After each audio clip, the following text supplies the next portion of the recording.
पूरी दुनिया की तो नहीं, लेकिन वेस्ट एशिया और यूरोप की सबसे पावरफुल इंटेलिजेंस एजेंसी इजराइल की मोसाद है।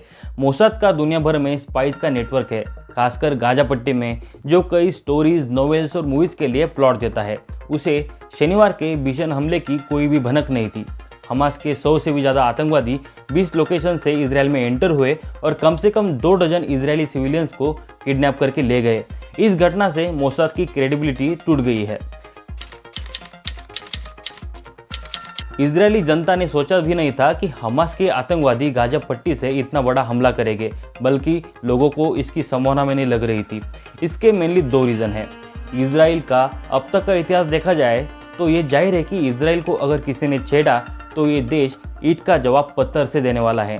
इजराइल की गवर्नमेंट ने और मोसाद ने भी ऐसा सोचा था कि हमास तो क्या, कोई दूसरा भी हम पे हमला करेगा तो हम उसको मिसाइल से उड़ा देंगे और हम दुश्मन को मिटा देंगे। इजराइल को लगता था कि उनके सिक्योरिटी सिस्टम को सब डरते हैं।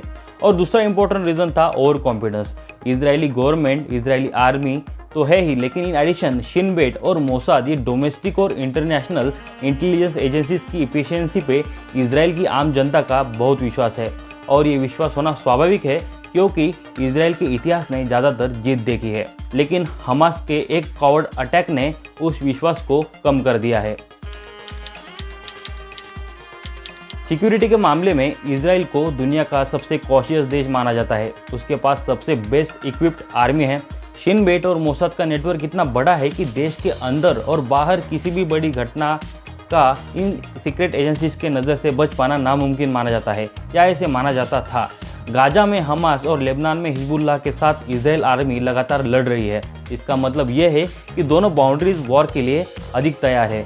गाजा पट्टी और इजराइल के बीच की बाउंड्रीज की सिक्योरिटी स्ट्रांग है, जिसमें तारों के कंपाउंड, सीसीटीवी कैमराज और 24 घंटे सुरक्षा है। यह कहना राइट होगा कि हमास ने अटैक के लिए यह समय जानबूझकर चुना, क्योंकि योम किन्नूर की छुट्टी होने की वजह से ज़्यादातर जू लोग घर से बाहर हॉलिडे मनाने के लिए निकल चुके थे। अभी कुछ दिनों में बिन्यामिन नेतन्याहू की राइट विंग गवर्नमेंट ने देश की जस्टिस सिस्टम के बड़े बदलाव की शुरुआत की थी।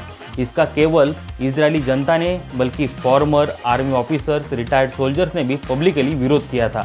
इजराइल की सड़कों पर पिछले 1 साल से ज़्यादा समय से प्रोटेस्ट हो रहे हैं। एक तरह से इतिहास में पहली बार इजराइल का जू समुदाय डिवाइड हो गया है। ऐसे समय में हमास ने यह हिसाब लगाया होगा कि एक बड़ा आतंकी हमला करने से इजराइल का मनोबल टूट सकता है। तो शायद देश की इंटरनल प्रॉब्लम की वजह से शिन बेट, ये इंटेलिजेंस एजेंसी की कुछ पावर्स का यूज इन प्रोटेस्टर पर नज़र रखने के लिए किया जा रहा था। माना जा रहा है कि मोसाद का सारा ध्यान फिलहाल ईरान के न्यूक्लियर प्रोग्राम को कैसे रोका जाए। हो सकता है कि हमास की तरफ ध्यान देने के लिए दोनों भी सीक्रेट एजेंसीज को टाइम नहीं था।